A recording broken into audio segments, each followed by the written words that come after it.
බොහොම ස්තුතියි. Thank you very much. සුබ සන්ධ්‍යාවක් සියලු දෙනාටම. වේදිකාවේ සිටින ජනතා විමුක්ති පෙරමුණේ එක්සත් රාජධානියේ සංවිධායක දර්ශන සහෝදරයා, ජාතික ජනබලවේගයේ එක්සත් රාජධානියේ සංවිධායක ඉන්දුනිල් සහෝදරයා, අපේ ආදරණීය කරුණාක්කා සහ ජාතික ජනබලවේගයේ එක්සත් රාජධානියේ කාන්තා ගැහැණු අපි එකමිටට ව්‍යාපාරයේ සංවිධායක මණ්ඩලයත් විධායක සභාවේ සියලු දෙනාත් පැමිණ සිටින සියලුම සහෝදරියන් සහෝදරවරුන්ගෙන් අවසරයි. ප්‍රථමයෙන්ම බෙහෙවින්ම ස්තුතිවන්ත වෙනවා ඔබ මේ අවස්ථාවේ ශ්‍රී ලාංකීය ගැහැණිය මේ වෙලාවේ මේ මොහොතේ ඒ නැගී සිටමින් සංවිධානය වෙමින් සිටින මොහොතක ඇය සමග සිට ගැනීම සඳහා මේ විදියට ඉදිරිපත් වීම ගැන මම බෙහෙවින්ම ස්තුතිවන්ත වෙනවා. ඒක අපිට ලොකු ශක්තියක්. ලංකාවේ ඉන්න අපි සියලු දෙනාටම මේ මොහොතේ මම දන්නවා අපිත් එක්ක අන්තර්ජාලයෙන් සම්බන්ධ වෙලා ඉන්නවා විශාල පිරිසක්. ඒ සියලු දෙනාටම ඔබ මෙතන පැමිණීමත්, ඔබ මෙතන මේ සහභාගී වීමත්, මේ සංවිධානය කිරීමත් අපිට විශාල ශක්තියක්. ඇත්තටම මේක ඓතිහාසික මොහොතක්. මෙතන කියවුණු සියලුම කතාවලින් අපිට පෙන්눔 කර විදියට ඓතිහාසික වැඩක් වෙන්නේ පළවෙනි වතාවට ජාතික ජනබලවේගයේ කාන්තා ව්‍යාපාරය හැටියට අපිට ලංකාවෙන් පිට මේ විදියට එකතු කළා මේ විදියට රැස්වීමක් කරන්න ලැබුණු පළවෙනි අවස්ථාව. මේක යෝජනා වුණාම දර්ශන සහෝදරයා අපේ සහෝදරියන් මේක යෝජනා කරාම මම නම් හිතුවේ නෑ අපිට මේක කරන්න පුළුවන් කියලා. මම දැනගෙන හිටියේ නෑ අපිට මේ විදියට ලන්ඩන් නුවර මෙච්චර සහෝදරියන් පිරිසක් එකතු කරන්න පුළුවන් වෙයි කියලා. ඉතින් ඒක ලොකු ශක්තියක්. මම දන්නවා මේක බලාගෙන ඉන්න අපේ සහෝදරියන් සියලු දෙනාටමත් මේක විශාල හයියක් වෙනවා. ඉතින් ඒකට මම පළමුවෙන්ම ඔබ සියලු දෙනාටම ස්තුතිවන්ත වෙන අතර මම හිතුවා අද ඔබත් සමග බෙදා ගන්නම් කියලා මේ මොකද්ද අපි මේ කරන්නේ. මම හිතන්නේ ඔබ සියලු දෙනාම දකින්න ඇති ගැහැණු අපි එකමිටට කියලා දිස්ත්‍රික්ක ගණනාවක අපි පවත්වපු රැලි දැන් 16ක් 17ක් අපි සම්පූර්ණ කරලා තියෙනවා. තව කීපයක් මාර්තු මේ මාසෙත් අප්‍රේල් මාසෙත් තුලත් අපි සංවිධානය කරන්න බලාපොරොත්තු වෙනවා. එතකොට ඔබ දකින ඒ රැලි, ඔබ දකින ඒ උනන්දුව, උද්‍යෝගය, ඒ සියල්ල පිටුපස තියෙන කතාව ඔබත් සමග බෙදා ගන්න කියලා මට හිතුණා. මම හිතන්නේ ඒකත් ටිකක් සුවිශේෂී මොහොතක්. මටත් ඒ ගමන ගැන පොඩ්ඩක් හිතන්න අවස්ථාවක්. අපි මෙතනට ආවේ කොහොමද කියලා බෙදා ගන්න අපි සියලු දෙනාටමත් අවස්ථාවක් බවට අදපත් වෙනවා. ඇත්තටම ඔබ දන්නවා අපි 2019 ජාතික ජනබලවේගය හැටියට පටන් ගන්නකොටත් අපි තමයි පළමු වතාවට ශ්‍රී ලංකා ඒ දේශපාලන අවකාශය තුල ජනාධිපතිවරණයකදී ජනාධිපතිවරණයකට සූදානම් වෙනකොට ස්ත්‍රී ප්‍රඥාප්තියක් ඉදිරිපත් කරා. 2019 සිද්ධ වුණේ අනුර සහෝදරයා අපි 2019 ජාතික ජනබලවේගයේ ජනාධිපති අපේක්ෂක හැටියට ඉදිරිපත් කරනකොට අපි කොළඹ මහජන පුස්තකාලයේ කාන්තා රැස්වීමක් තියලා ජාතික ජනබලවේගයේ ස්ත්‍රී ප්‍රඥාප්තිය ඔහුට ඉදිරිපත් කරා. අපේ ජනාධිපති අපේක්ෂකට ඉදිරිපත් කරා.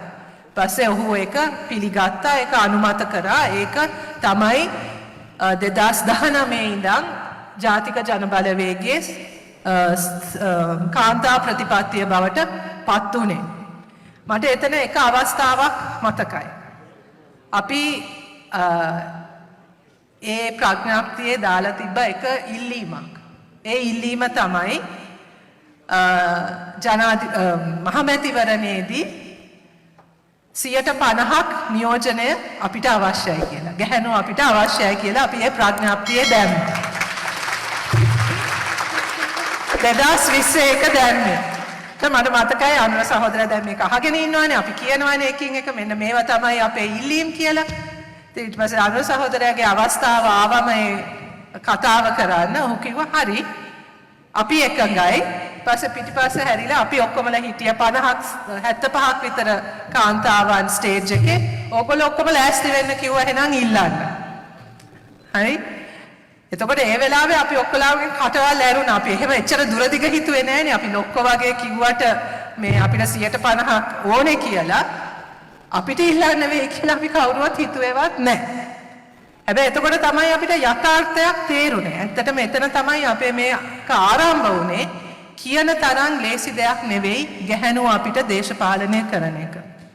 එතකොට අපි හිතන්න පටන් ගත්තා අපි මේ දේශපාලනිකව යම් කිසි විදියකට සහභාගී වන අපි මෙච්චර අකමැති නම් දේශපාලන කරන්නත් නියෝජිතයන් මහජන නියෝජිතයන් හැටියට ඉදිරිපත් වෙන්න අපි එච්චර අකමැති නම් කොහොමද අපි සමස්තයක් හැටියට මේක බලාපොරොත්තු වෙන්නේ සහ ඇයි ගැහැණුව අපි මෙච්චර දේශපාලනය කරන්න අකමැති වෙන්නේ ඉදිරිපත් වීමටත් මෙච්චර අකමැති වෙන්නේ අපි පිටිපස්සේ ඉඳගෙන වැඩ කරන්න කිසිම ඒකට කිසිම අපි අකමැත්තක් නැහැ නේ ස්ටේජ් එක පිටිපස්සක ඉඳගෙන ඒව කරන්න ලියන වැඩ කරන්න සංවිධාන වැඩ කරන්න ඒව කරන්න අපි ඔක්කොමලා ඉදිරිපත් වුණා ස්ටේජ් එක ඉස්සරහට ඇවිල්ලා ස්ටේජ් එකට නැගලා කතා කරන්න ලයිස්තුවට නම දෙන්න එතකොට තමයි අපි ඔක්කොමලා පසුබහින්නේ අපි එතකොට තමයි අපි සාකච්ඡාව කිව්වේ අපි මේ ප්‍රඥාප්තිය දැම්ම වගේ නෙවෙයි දැන් මේක යථාර්ථයක් කරගන්න නම් එහෙනම් ගැහැණුන් දේශපාලනයට එකතු කිරීමේදී තියෙන බාධකත් හඳුනා ගන්න ඕනේ ඒකට තියෙන අකමැත්තත් ගැනත් අපි චුට්ටක් හිතන්න ඕනේ කියලා. ඇයි මේක කියලා. ඉතින් ඒ ක්‍රියාවලිය තුල තමයි සංවාදයක් සාකච්ඡාවක් තුල තමයි අපි මේ ගමන ආරම්භ කළේ. හරි මොකෝ මේ වෙනකොට ලංකාවේ හැම පක්ෂයක්ම වගේ කාන්තා නියෝජනය වැඩි කරන එක ගැන ප්‍රකාශ නිකුත් කරලා තියෙනවා. පාර්ලිමේන්තුවේ අපි ඒක සාකච්ඡා කරලා තියෙනවා. ජාත්‍යන්තර සම්මන්ත්‍රණවල අපි ඒකට එකඟ වෙලා තියෙනවා. නමුත් මේක යථාර්ථයක් කරගන්න එක ලේසිත් නෑ. සහ අපි කල්පනා කරේ ගැහැණුන් දේශපාලනයට එකතු කරන්න ඕනේ. ඇයි? මොකද්ද අපි මේකෙන් බලාපොරොත්තු වෙන්නේ? එතන තමයි අපිට තේරුනේ අපිට අවශ්‍ය නිකන් දේශපාලනයේදී ඔලුගෙඩි වලින් ගැහැණුන්ගේ ඔලුගෙඩි වලින් පුරවන්න නෙවෙයි. අපේ ඉස්සර කතාවක් අපි කතා කරපු දෙයක් තමයි අපිට මල් පෝච්චි නම් වෙන්න කිසිම උවමනාවක් නැහැ කියලා. ඒ කියන්නේ ස්ටේජ් එක ලස්සන තියෙන මල් පෝච්චි ටිකක් වගේ අපිව තියන්න නම් නෙවෙයි අපි දේශපාලනය කරන්න ඕනේ කියලා. අපිට දේශපාලනය කරන්න ඕනේ දේශපාලනය වෙනස් කරන්න. අපි හිතනවා මේ පවතින දේශපාලනය සමස්තයක් හැටියට ගත්තමත් ප්‍රචණ්ඩයි සමස්තයක් හැටියට ගත්තමත් අප්‍රසන්නයි විශේෂයෙන්ම ගැහැණුව අපිට අතිශයින්ම අප්‍රසන්නයි. ඉතින් ඒ නිසා අපි දේශපාලනය කරනවා නම් අපි දේශපාලනය කරන්නේ සමා වෙන සහෝදරයෝ මම දන්නවා මෙතන ඉන්න සහෝදරයෝ එහෙම මේ ගොඩට වැටෙන්නේ නමුත් අර සම්ප්‍රදායික පිරිමි වගේ දේශපාලනය කරන්න නෙවෙයි අපි මේ ඉදිරිපත් වෙන්නේ. අපිට අවශ්‍ය ඒ දේශපාලන සංස්කෘතියත් වෙනස් කරන්න දේශපාලනයට අලුත් අර්ථයක් දෙන්නත් දේශපාලනය තුල වෙනසක් කරන්න. ඒ කියන්නේ නිකන් අර මේන්ස්ට්‍රීම් පොලිටික්ස් වල පැත්තක ඉන්න කණ්ඩායමක් නෙවෙයි අපි. අපිට අවශ්‍ය වුණේ මේකට ඇතුල් වෙලා මේ සමස්තය වෙනස් කළා මේ සමස්තය තුල අපි බලාපොරොත්තු වෙන සමාජ පරිවර්තනය වෙත යන එක තමයි අපේ පරමාර්ථය උනේ. එතකොට ඒක සඳහා අපි තෝරගත්ත දේශපාලන ව්‍යාපාරය මාලිමාව අතිශයින්ම සුදුසු එකක් බවට බව අපිට තේරුනේ සහ අපි ඒක තෝරගත්තේ මාලිමාව කියන දේශපාලන ව්‍යාපාරය ආරම්භ වෙන්නෙම සමාජ පරිවර්තනයක් වෙනුවෙන්. මේ පවතින ක්‍රමය තවදුරටත් ඇදගෙන යන්න නෙවෙයි. මේ පවතින ක්‍රමය ආරක්ෂා කරන්න නෙවෙයි. නිකං මැතිවරණ දේශපාලනයට ඇතුළත් වෙලා ඔලුගෙඩි මාරුවකින් ආණ්ඩු වෙනස් කරන්න නෙවෙයි. මාලිමාවේ දේශපාලන අරමුණත් සමාජ පරිවර්තනයක් බරපතල සමාජ පරිවර්තනයක් වෙනුවෙන් පෙනී ඉන්න ව්‍යාපාරයක් හැටියට අපිට හිතුණා ගැහැණු අපිට සුදුසුම තැන ඒක තමයි කියලා. ඉතින් ඒ හරහා තමයි අපි ගමන ආරම්භ කරේ. ඒ සඳහා අපි 2021-22 විතර ඔබ දන්නවා අපි ජාතික ජනබලවේගය හැටියට ජනතා සහභාගීත්වය දේශපාලනයට ලබා ගැනීම සඳහා I will also be speaking in English. Bear with me for a few moments. My brain doesn't do very well when I have to switch between sentences. So what I thought I would do is speak first in Sinhalese and then speak in English. So bear with me. Otherwise my brain will just explode if I try to speak simultaneously in two languages. I'm not that good with my language skills. So please bear with me. ඉතින් අපි 2019 විතර අපි ජනතා සහභාගීත්වය ලබා ගැනීම සඳහා අපි තීරණය කරා ජාතික ජනබලවේගයේ කොට්ටාස සභා කියන සංකල්පය එක්ක අපි සෑම ග්‍රාම සේවා වසමක කොට්ටාස සභා හැදුවා.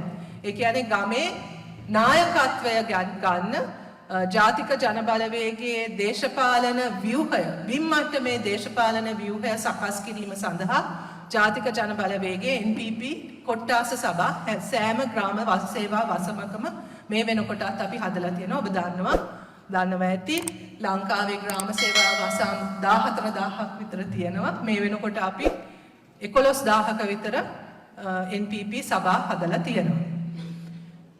ඒකෙදී අපි එතකොට තීරණය කරා අනිවාර්යයෙන්ම ඒ සභාවල කාන්තා සහභාගීත්වයට අවධානය දෙන්න ඕනේ කියලා. එතකොට නිලධාරී මණ්ඩලයට හැම සභාවටම නිලධාරී මණ්ඩලයක් ඉන්නවා.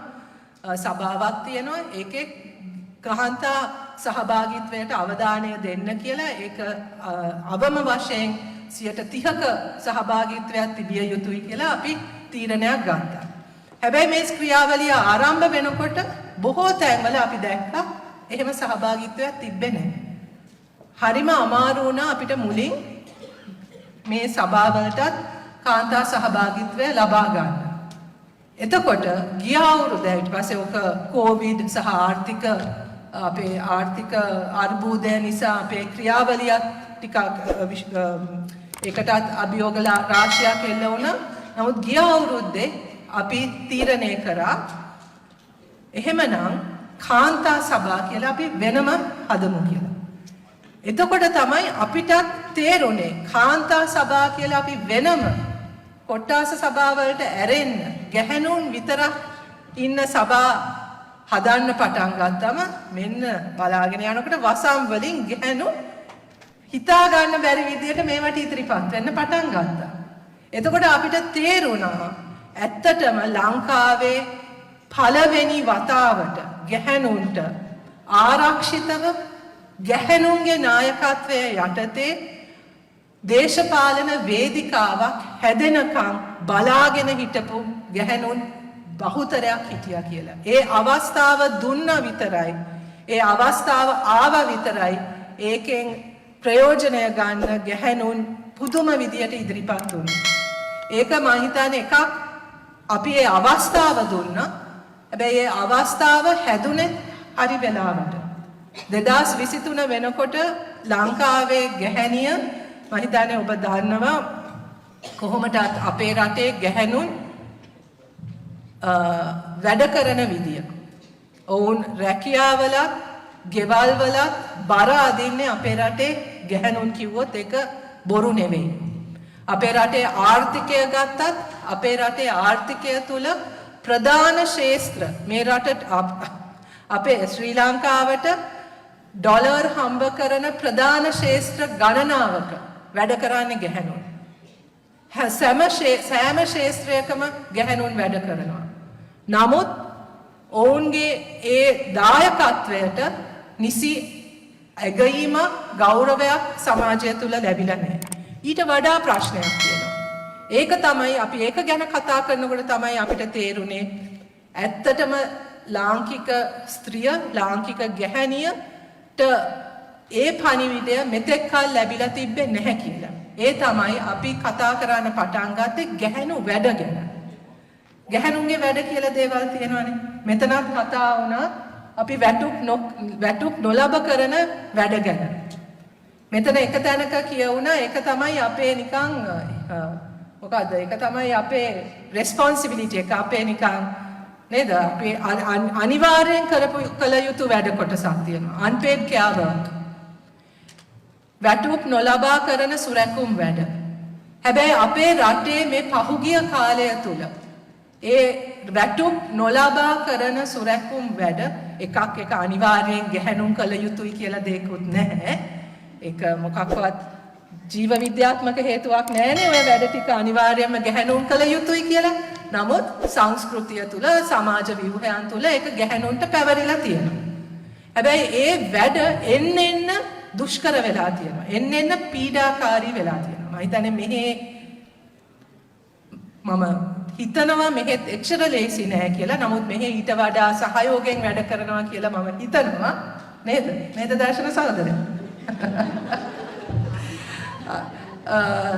හැබැයි ලංකාවේ විශේෂයෙන්ම මේ සමාජ ආර්ථික ක්‍රමය තුල අර සමාජ ආරක්ෂණය කියන දේවල් වලට තිබ්බ අවධානය එන්න ආණ්ඩු වලින් ඈත් වෙනකොට ඒ බර ක්‍රමානුකූලව ගැහැණිය ගෙදර ඉන්න ගෘහණිය ගෙදර ඉන්න මව ගෙදර ඉන්න ගැහැණියගේ වගකීමක් බවට පත් වුණා. උදාහරණයක් හැටියට අධ්‍යාපනයට දෙන අවධානය වැඩි වෙනකොට අපේ අධ්‍යාපන ක්‍රමය කඩා වැටෙනකොට අධ්‍යාපනයට තියෙන සම්පත් අඩු වෙනකොට කාටද ඒ බර වැටෙන්නේ? ගෙදර ඉන්න අම්මට. ගෙදර ඉන්න අම්මත් දැන් දැන් මම ඉස්කෝලේ යන කාලේ මගේ අම්මා මාව පළවෙනි වසරට ගිහිල්ලා ඉස්කෝලේ බාර දුන්නායින් පස්සේ ආයෙත් පැත්ත පළාතේ ආවේ නැහැ. ආයෙත් ඉස්කෝලේ එන්නේ නැහැ. හැබැයි අද එහෙම කරන්න බෑ. අද අම්මත් යන්න ඕනේ ඉස්කෝලේට. ඇයි? මොකද ඉස්කෝලේ තියෙනවා පාසල් සංවර්ධන කමිටුව කියලා දෙයක්. අනිවාර්යෙන් දෙමව්පියන් ඒකට සහභාගී වෙන්න ඕනේ. පාසල නඩත්තු කරන්න මුදල් එකතු කරන්න ඕනේ. දැන් ආණ්ඩුව ගෙවන්නේ ගුරුවරුන්ගේ පඩි විතරක් කියලා කිව්වොත් ඒක මම හිතන්නේ අතිශයෝක්තියක් නෙවෙයි. ලයිට් බිල, වතුර බිල, ඉස්කෝලේ පේන් කරන වැඩ, ඉස්කෝලේ නඩත්තුව මේ සියල්ලටම දෙමව්පියෝ සල්ලි එක්වව කරන්න ඕනේ. ඒක විතරක් නෙවෙයි. සිකියුරිටි වැඩ කරන්න දෙමව්පියෝ ඉදිරිපත් වෙන්න ඕනේ. මතකද එක කාලයක් සති දෙක තුනක් තිබ්බ අර අයිස් හොයන වැඩක් එක වෙලාවට අපේ ආණ්ඩු කරනවනේ එක ඩ්‍රාමා එක කාලයක් තිබ්බා ඉස්කෝලේ ළමයින්ගේ බෑග් වල අයිස් තියනවා කියලා. අයිස් කියන්නේ ඩ්‍රග් එකක්. හොඳද? not ice as in ice as you and I generally think about it, but it's some kind of substance, a drug. මේක නවත්තන අපේ රටේ තියෙනවා ලොකු drug abuse problem එකක් විශේෂයෙන්ම ළමයි අතර. මේකට අපේ ආණ්ඩුව ආපු නිකන් හොඳම අදහස තමයි ඉස්කෝලේ ළමයින්ගේ බෑග් වල අයිස් තියනවද කියලා චෙක් කරන්න ඕනේ කියලා හැමදාම උදේට. ඉතින් මේ ග්‍රේඩ් 1 එකේ ඉඳන් ළමයින්ව පේලියට තියලා බෑග් චෙක් කරනවා අයිස් තියනවද කියලා. දැන් කවුද ඕක කරන්නේ? දෙමව්පියෝ. හරි? ඉතින් දෙමව්පියන්ගෙනුත් කවුද ඕකට සාමාන්‍යයෙන් අහු වෙන්නේ? ගෙදර ඉන්න මම. හරි? ඉතින් ඔය විදියට අනිවාර්යයෙන්ම පාසල් යන දරුවෙක් ගෙදර ඉන්නවා නම් අම්මා කෙනෙක්ගේ කාලයෙන් සෑහෙන වෙලාවක් වැය වෙනවා මේ ඉස්කෝලේට කරන්න ඕන වැඩ ටික කරන්න. ඒක විතරක් නෙවෙයි. අපේ අධ්‍යාපන පද්ධතිය වැටිලා තියෙන වැටිල්ලත් එක්ක හරි අධ්‍යාපනයක් පාසලේ ලබන්නේ නැති නිසා මම හිතන්නේ මෙතන කතා වුණා එක අනිවාර්යයෙන්ම අතිරේක පන්ති වලට ගෙවලා යවන්නත් ඕනේ. ඉතින් ඒවට ගෙනියන්නේ කවුද? ගෙදර ඉන්න අම්මා. ඉතින් මම මේ කතා කරේ එක ක්ෂේත්‍රයක් ගැන විතරයි. හැබැයි මේ ක්ෂේත්‍ර ඔක්කොම අධ්‍යාපනය, සෞඛ්‍ය, සමාජ ආරක්ෂණය මේ සියලුම සිස්ටම්ස් අපේ පබ්ලික් ට්‍රාන්ස්පෝර්ට් ඉඳන් මේ සියලුම සිස්ටම්ස් කඩා වැටෙන්න අපේ රටේ පීඩාවට පත් වුණු ප්‍රධාන පුද්ගලයා ගැහැණිය බවට පත් වුණා. ආර්ථිකය කඩා වැටීම තුලත් ආර්ථිකය හිර වෙන්න පටන් ගත්තෙත් ගැහැණිය. එතකොට ශුද්‍ර මූල්‍ය ණය කියන එක හඳුන්වා දීලා අපේ රටේ තියෙන සංවර්ධන බැංකු ගැහැණුන්ට පිරිමින්ට සියලු දෙනාටම මුදල් කියන්නේ පහසු ණය ලබා ගැනීමට තිබ්බ ක්‍රමවේද ඇහිරෙන්න පටන් ගත්තම ශුද්‍ර මූල්‍ය ණය කියලා predatory microfinance institutions ඇවිල්ලා අපේ විශේෂයෙන්ම ගම් පළාත්වල ගැහැණුන්ව ණයවලට හිර කරන්න පටන් ගත්තා. මේකත් එක්ක පුදුම හිංසනයකට පුදුම වදයකට මේ ගැහැණුන්ට මුණ දෙන්න සිද්ධ වුණා. මේ ඔක්කොම තියෙන අතරේ යුද්ධ කෝලහල මේ සියල්ලම ඒ පීඩාවත් විශේෂයෙන්ම දරන්න සිද්ධ වෙලා තිබ්බේ ගැහැණුන්ට. මේ අතර තුල තමයි දේශපාලන අර්බුදයත් එක්ක ආර්ථික අර්බුදයත් එක්ක 2022 අපේ රටේ ආර්ථිකය කඩා වැටිලා විශාල ජනතා පිබිදීමක් ඇති වුණේ. අරගලය කියලා අපි ඒක අදටත් හඳුන්වනවා. ඒක අපි ගෝල් ෆේස් එකට සීමා කරන අරගලයක් නෙවෙයි. ඒක ඇත්තටම රට පුරාම තිබ්බ අරගලයක්. එතන හිටියත් නැතත් හදවතේ තිබ්බ අරගලයක්. ඒ අරගලයේ ඉදිරියෙන්ම හිටියේ ගැහැණුන්. ඔබ දැක්කනම් ඒ විරෝධතාවල හැමතැනම ඉදිරියෙන්ම හිටියේ ගැහැණුන්. ඒ තිබ්බේ ඇත්තටම ඒගොල්ලොන්ගේ තිබ්බ ප්‍රශ්න ගැහැණුන් හැටියට මුණ දෙන්න ඒ පීඩාව තව දුරටත් ඉවස ගන්න බැරුව ඔවුන් ගෙවල් වලින් එළියට බහින්න පටන් ගත්තේ. ඉතින් ඒ නිසා ඒ තිබ්බ පීඩාවත් දේශපාලන ව්‍යාපාරයක් හැටියට අපිත් හඳුනා ගැනීමත් සමග අපේ ඉදිරි ගමන යන්න නම් අපිට සැබෑ සමාජ පරිවර්තනයක් ලබා ගැනීමට නම් අනිවාර්යයෙන්ම ගැහැණුන්ගේ සහභාගීත්වය ගැහැණුන්ටත් එකතු වෙන්න පුළුවන් දේශපාලන වේදිකාවක් දේශපාලන අවකාශයක් අපි හදන්න ඕනේ කියන ඒ තීරණය ගත්ත එක කියන්නේ ඒ දෙක එක වෙලාවට සිද්ධ වුණේ. ඉතින් ඒ නිසා තමයි අපි හිතන්නේ අපි අර කාන්තා සභා කියන ඒවා හදන්න පටන් ගත්තම ඒවට එච්චට උනන්දුවේ ගැහැණුන් සම්බන්ධ වුණේ. ඒතකොට ඔබ දෙසැම්බර් 30 ඉඳන් මාතර ඒ දැක්ක රැලි පිටිපස්සේ විශාල ක්‍රියාවලියක් තිබ්බා. That was not just a spur of the moment, just an automatic thing that happened. Suddenly we didn't start having these district rallies. They were the result of months of hard work, where women spent so much energy organizing, going door to door, canvassing, talking, discussing, having small group meetings, talking about the issues and talking about how best to challenge the system and how best to get involved in politics. So the rallies, the very successful rallies that you're seeing today, ada oba dakina e අතිශයින්ම සාර්ථක ඒ රැලි ඒ මාස ගණනක වැඩවල ප්‍රතිඵලයක්. ඒ ගම් මට්ටමේ ඒ ගැහැණුන් සංවිධානය වෙමින් ඉදිරිපත් වෙමින් නායකත්වය ක්‍රමානුකූලව හදා ගනිමින් එන ගමනක් ඒක. ඒක ඒ රැලි වලිනුත් අපි අවසන් කරන්නේ. ඒ විධායක සභා හරහා අපි බලාපොරොත්තු වෙනවා මින් ඉදිරියට තව දුරටත් මේක ව්‍යාපාරයක් හැටියට තවත් ශක්තිමත් කරමින් මාලිමාවේ දේශපාලන ගමන තුල ඒකත් සමග ඉදිරියට යන්න අපේ බලාපොරොත්තුවක් තියෙනවා. අපි හදපු ඒ විධායක කමිටු දැන් රැස් වෙමින් දිස්ත්‍රික්ක මට්ටමින් ගම් මට්ටමින් ඒ කාන්තා සභා හරහා දිගින් දිගටම වැඩ කරමින් යන්නේ. Our main aim is to build leadership among women, leadership in all the different sectors, to support women to participate in their in public life as best as they can, in whatever sectors that they choose. We want to be able to bring women's issues. We want to be able to have women who will be able to speak out on behalf of the issues that they face, take up leadership and get involved in their community in community life and to bring about the changes that they want for themselves. This is our ultimate aim. We don't want to be just a sort of a women's movement that is decorative. We want our women's movement, the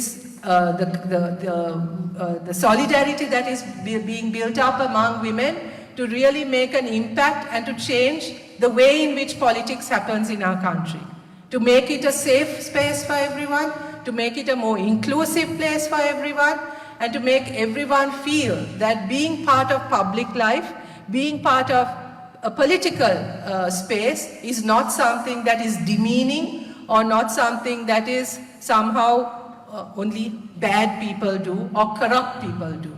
This is the change that we want to bring, and this is, I think, what is happening today in Sri Lanka is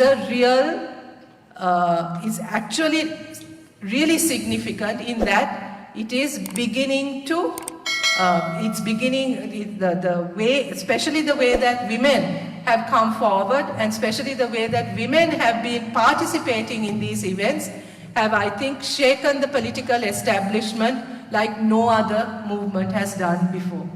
ඒගොල්ලෝ කවදාකවත් හිතුවේ නෑ මේ ලංකාවේ ගැහැණු මේ විදියට ඉදිරිපත් වෙලා මේ විදියට ඒ නායකත්වයට පණිවිඩයක් එවන්න තරම් ශක්තිමත්ව එකතු වෙන්න පුළුවන් කියලා කවුරුවත් හිතපො නැති දෙයක්.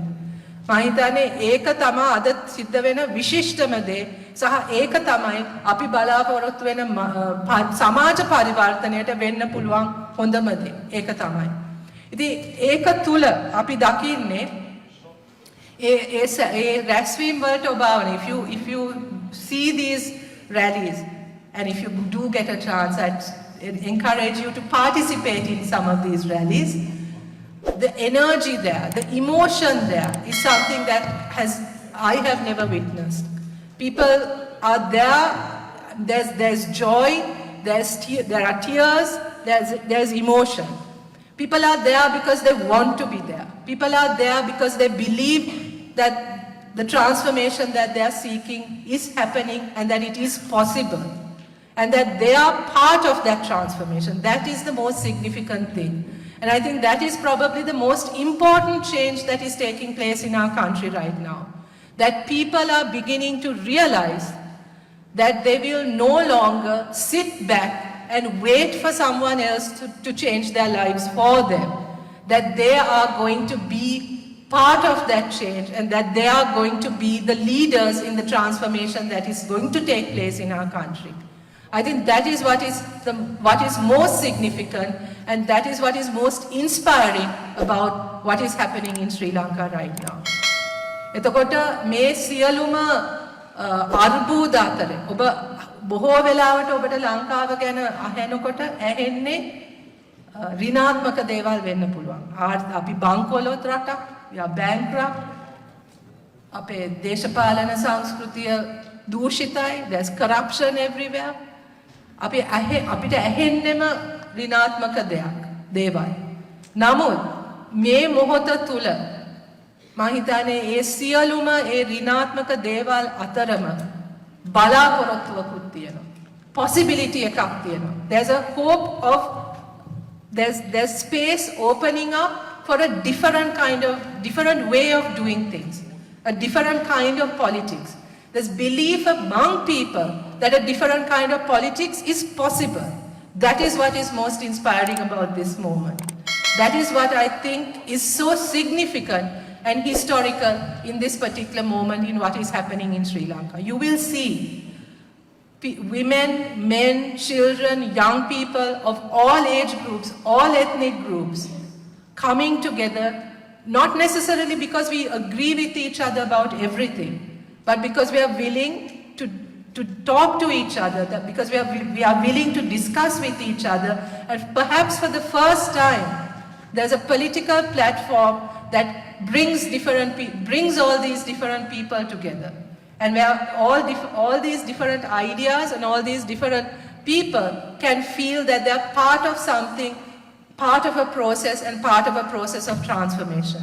That is what is most significant and most inspiring about what is happening in Sri Lanka.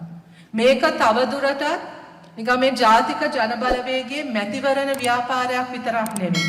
අද මේ සිද්ධ වෙමින් යන දේ මේ ගැහණු අපි එක මිටට කියන දේද දැන් හෙට ඉඳන් අපේ තරුණ රැලි අපි ආරම්භ කරනවා. මේ සියල්ල එක්කම සිද්ධ වෙන්නේ මේක තව දුරටත් මේ ජාතික ජනබලවේගය දිනවන ඊළඟ මැතිවරණය දිනවන වගේ සරල දෙයක් නෙවෙයි මේ සිද්ධ වෙන්නේ.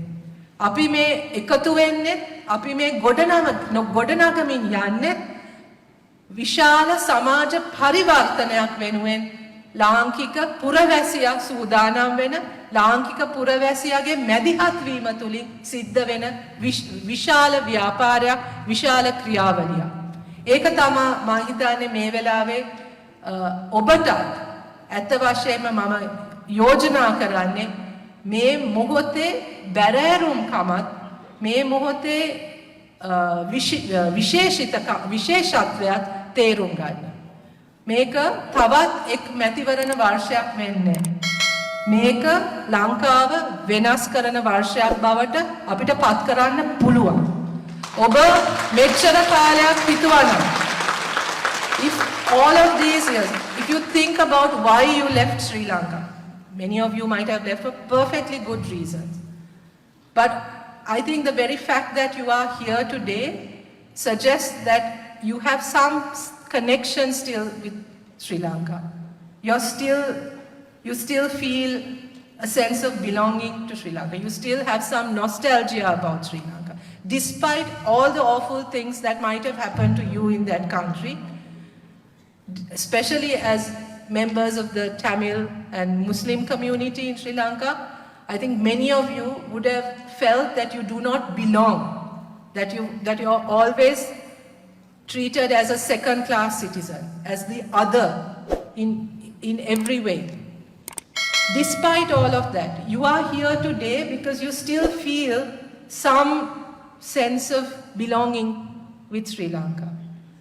Right? And if you, at any point in your life, I can't remember which of our speakers, but one of you, I think Tushara, you spoke about a daydream, about a dream that you have for the kind of country you would like Sri Lanka to be. I honestly feel that this is a time when we can all make that daydream a reality. But that it's not an easy task. It is not something that will happen with one election. It is not something that will happen in a day or even a year. But there is right now an opportunity for us to really turn Sri Lanka around and to make it the kind of country that it should be. You know, it is a country, I mean, it's, you know, all sort of everything aside, it's such a beautiful country. I was here the whole of last week on for a seminar organized by the Commonwealth Parliamentary Association, and all the delegates that I met, delegates from every country, when they found out where I was from, the first sentence they would all come out with, oh, Sri Lanka is such a beautiful country, right? It's such a beautiful country. They have all either been there or they want to visit Sri Lanka. And then they ask me, but what happened? Right? And then, you know, you're at a loss. How do you explain what happened to that country? How do you explain how a country with so much potential has become the disaster that it is today? Right? But I think people are beginning to realize that we have the power to change that we have the power to turn that around. Right? And I think that is something that we as NPP are, if there's something that we can be pleased about, it is the fact that we have become, in a way, the focus of that hope. And it's not just because they think that we as the leadership of NPP are going to bring about that change, but because people are beginning to recognize that NPP is not just about the leadership. NPP is about all of you, all of us together creating that change, and that NPP is providing you with a platform to become part of that change. And I think that is a really significant and important thing that is happening right now. And it's not just about what NPP as a political party has done, it's also about what happened in 2022. It is about the Aragale. It is about that moment where the citizens of Sri Lanka realized what could happen if as citizens we come together for a common goal and a common aspiration.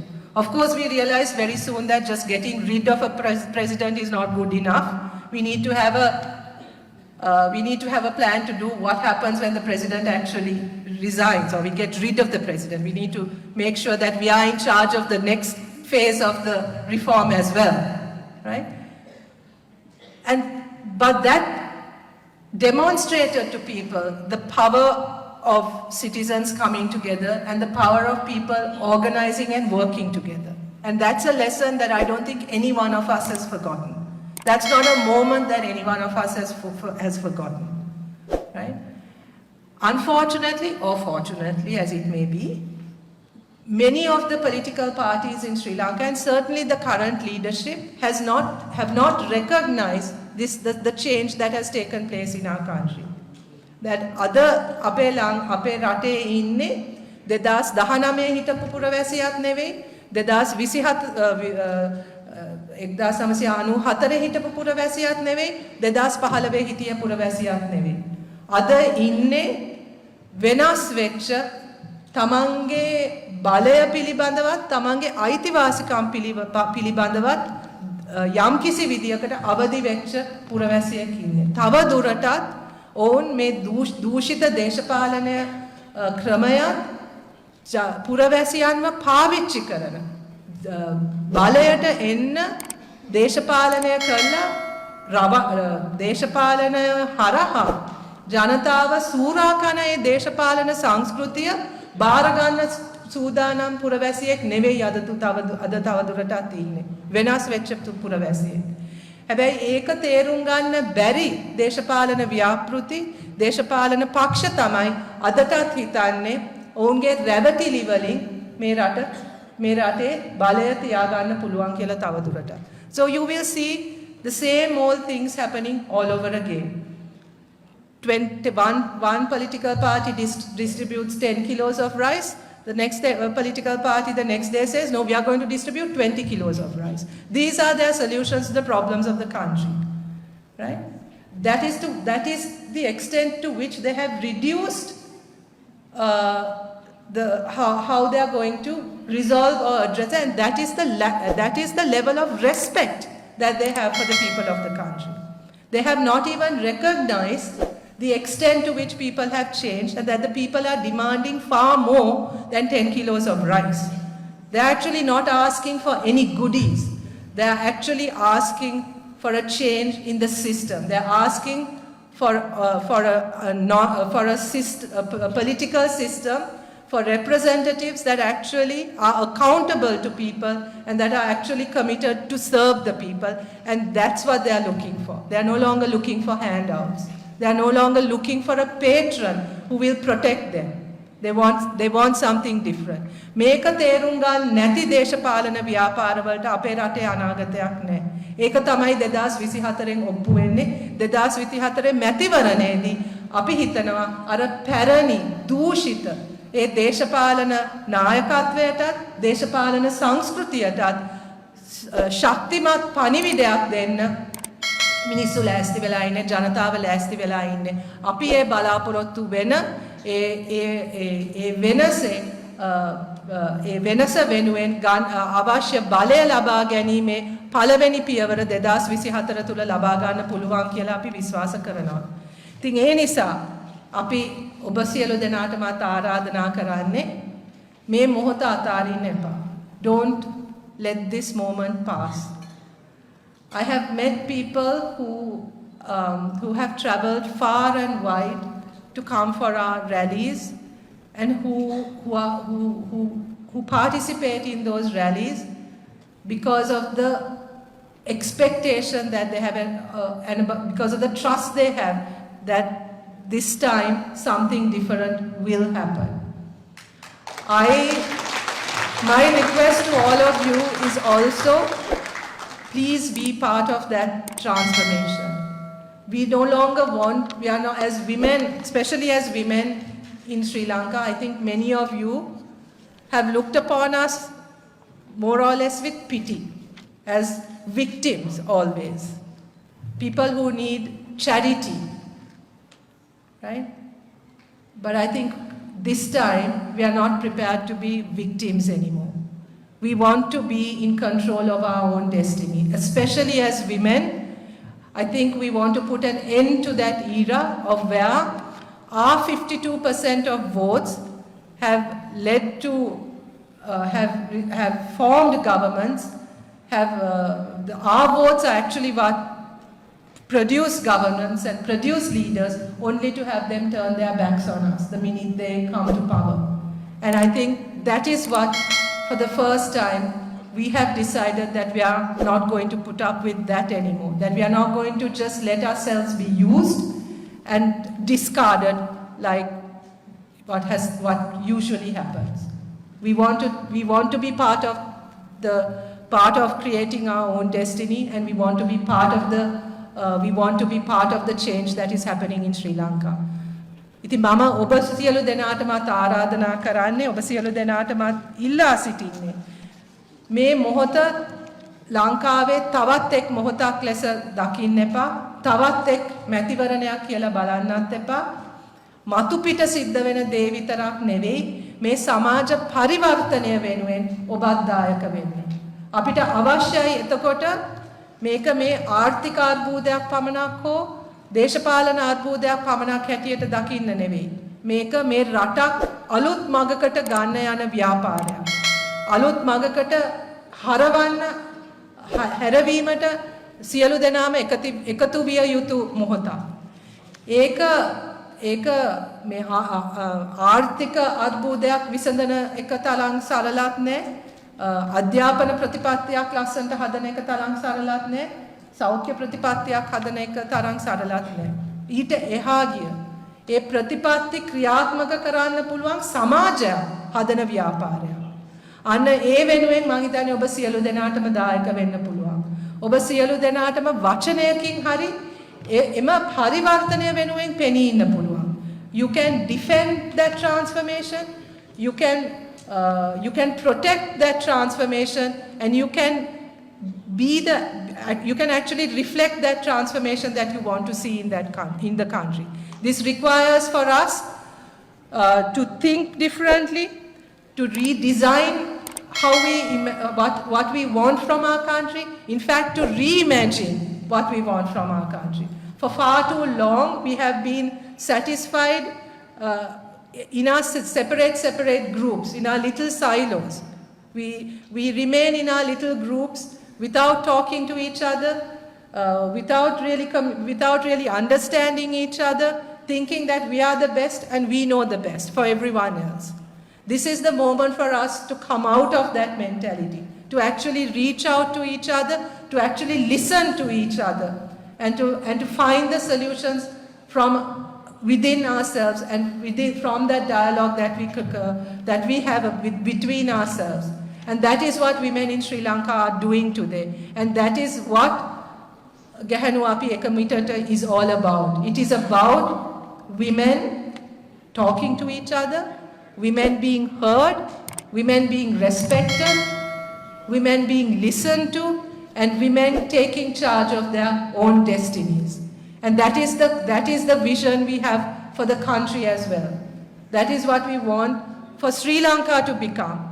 A place, a kinder place, a place that is willing to hear each other, a place that is willing to be more inclusive, to actually reflect on the kinds of values that we want for our country. Not just about the GDP and the interest rate and the employment ratio, important as they are. There are other things that are more important. That is about the way in which we as humans relate to each other, the way as humans we interact with each other. And there's a lot of healing that our country needs to go through, a lot of recovery, a lot of memories that we need to come to terms with, a lot of violence that we need to come to terms with. We have to be able to talk to each other about this. We need to be able to listen to each other about this, even about the most difficult of topics, and be willing to move forward and willing to look at some of the ways in which we have been doing things differently.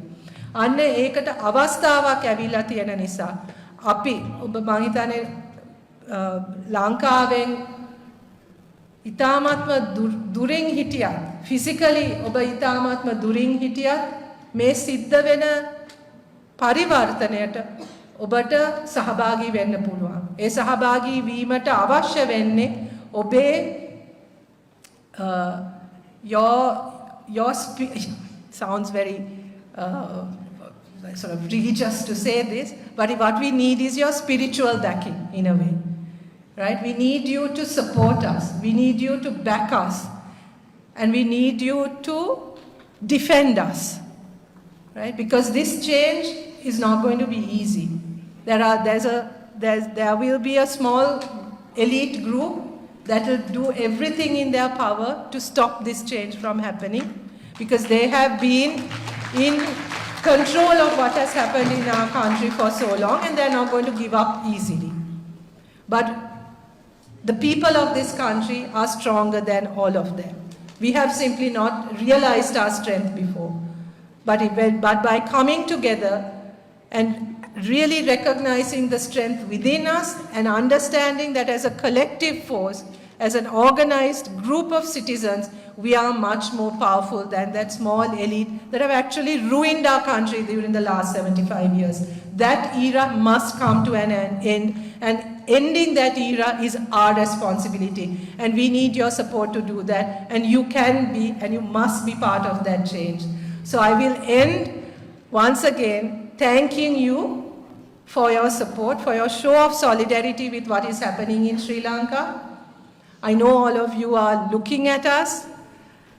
I urge you to now be part of that transformation in whatever way you can, whether it's by a word, whether it's by a post on your social media, whether it's by a phone call, whether it's by some measure of support, whether it's what you do here in your own country in reaching out to the Sri Lankan community and bringing the Sri Lankan community here, the diaspora here together in support of what is happening in Sri Lanka.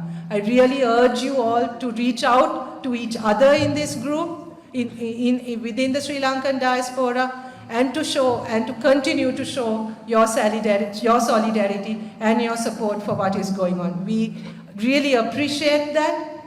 I think when we see the kinds of support, when our women back home see what is happening here, they will feel the love, they will feel the support, and we ask you to continue to show that, continue to demonstrate that, and let's make 2024 the year of change, the year of transformation. Let us bring the 75 years of misery, well, 76 now, 76 years of misery to an end, and really make Sri Lanka what it really should be and what that daydream was all about. Thank you very much.